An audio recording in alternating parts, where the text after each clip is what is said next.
What is the best case of you just fricked with the wrong person you've witnessed? Interesting face. Not unattractive, just extremely unique, and she was self-conscious about it. She was cool AF, and everyone, including the teachers, really liked her. I was chatting with her in the hall one day between class when some new kid decided to tease her for it. She's cool. Tells him to please stop. He keeps going. She tells him to frick off. He keeps going. She finally has it and chases this kid down the hallway, tackles him, slams him into the ground. The students and teachers pretended not to notice. Kid never bothered her or anyone again. Robbers tried to get our house for a third time. Dad was home. They were chased down the block from a 6 feet 240 pounds naked man wielding a 5-foot sword. Cops caught the kid, returned dad home. We were never robbed again. Late, but why the hell does your dad have a sword? Also, what kind of sword was it? Guns were stolen. That explains a fair bit. Leaving of a bar, a girl from martial arts class was walking several paces ahead of our group with a couple of her friends. There were two guys standing ahead of where we were all walking, and we could see that they were sort of eyeing the girls that were walking their direction. When the martial arts girl walked past, one of the guys reached out and grabbed her by the arm and tried to drag her over towards him. No hoop.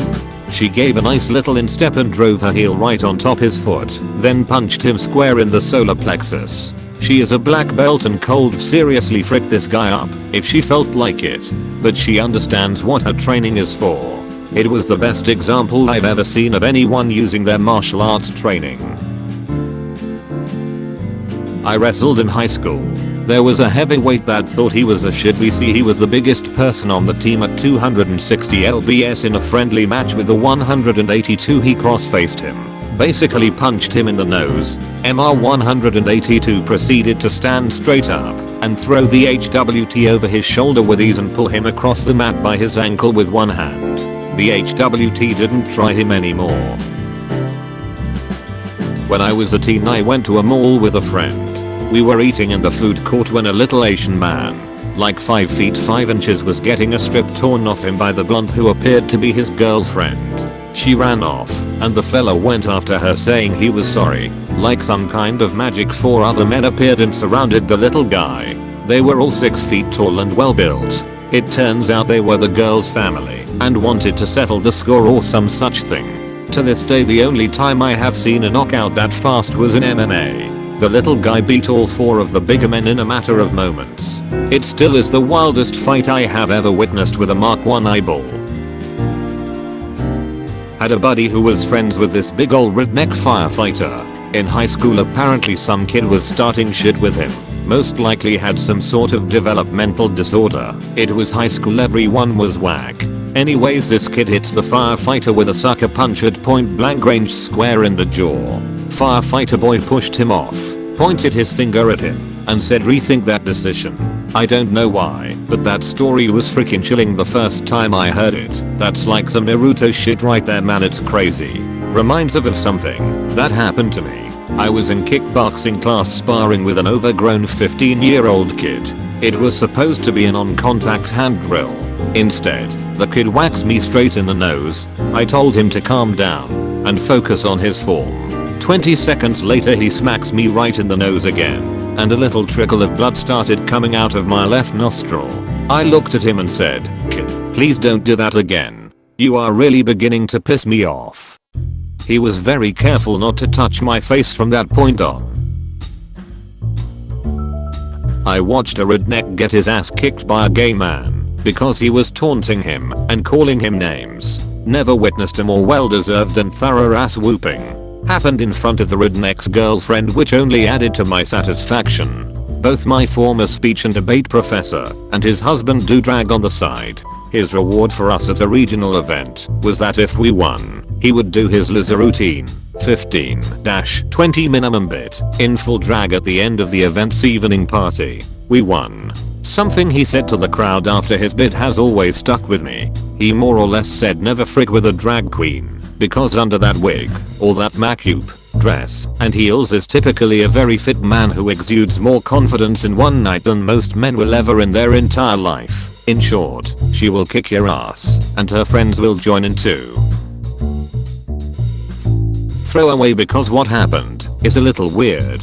So, about 10 years ago, while I was still living in Mexico, I had a situation happen that, to this day, makes me think. I was not much of a party person, but my brother was. We were not rich either, or thought we had connections. Anyways, one day, my brother goes out to a party at a club.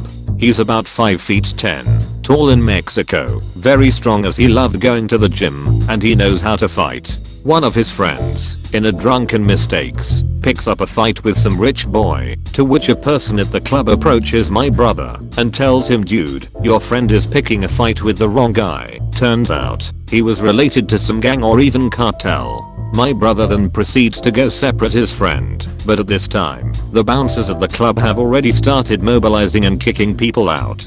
The main bouncer was this tall dude who used to do MMA, and he's trying to get my brother to move quicker. My brother has his arms raised and walking to the exit, but this dude is trying to bring him down, kicking his legs, punching his torso, just to abuse his power. He can't, and as my brother is getting out, the dude runs ahead of him, turns around, and leap kicks my brother in the face, breaking his nose. My brother does not fall, and just walks to his car and drives home.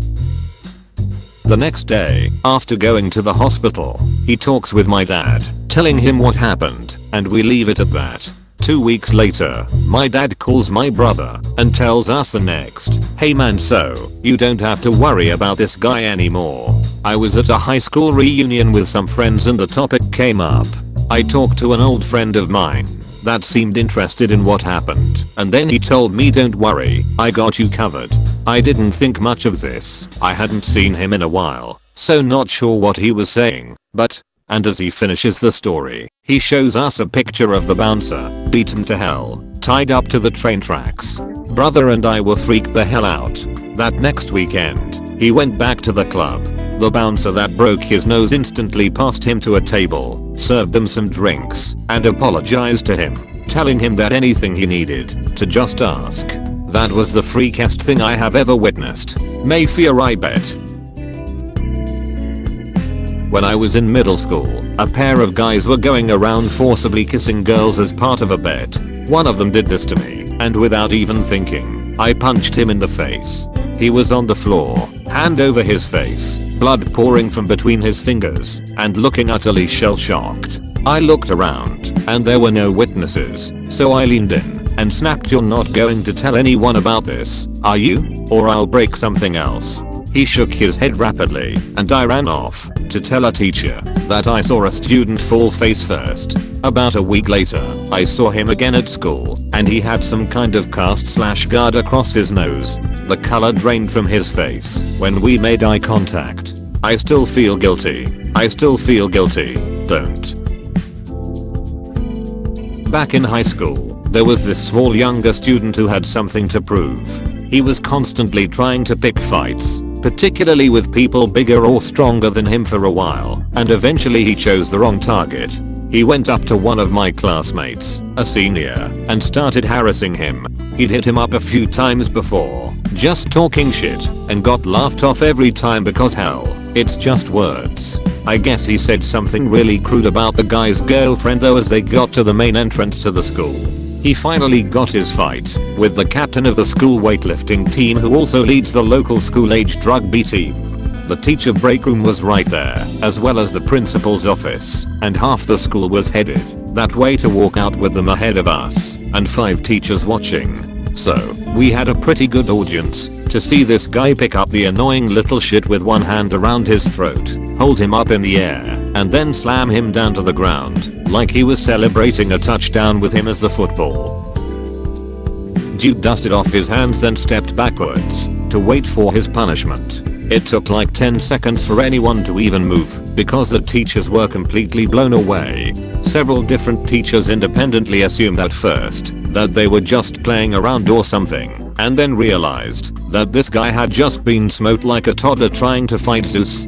There wasn't even a fight to break up. The guy was walking funny for a month afterwards because every part of him was bruised on the back, and he shut the hell up for, I gotta say, like at least a month. My mom had this phone call on speaker. An insurance customer service agent was refusing to fax proof of insurance to the year my sister was in because it was after hours. We'll fax it in the morning. It was in fact the middle of the night, but my sister was in Spain where it was early evening and they were refusing to treat her until they got proof of insurance. My mom said, this plan is through my employer, which employs people traveling all over the world who are all on this plan. It was chosen specifically to deal with this sort of situation. The agent refused to budge. My mom asked for a supervisor. No one is available.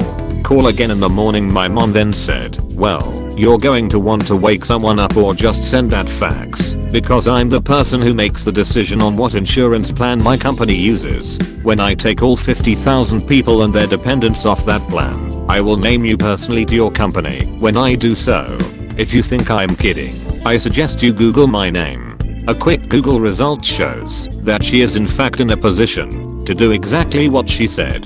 They faxed the paperwork within 10 minutes. My mom still called the vice president of whatever at the company the next day and told them that if she heard about this happening to any of her company's employees, they would be looking at other companies.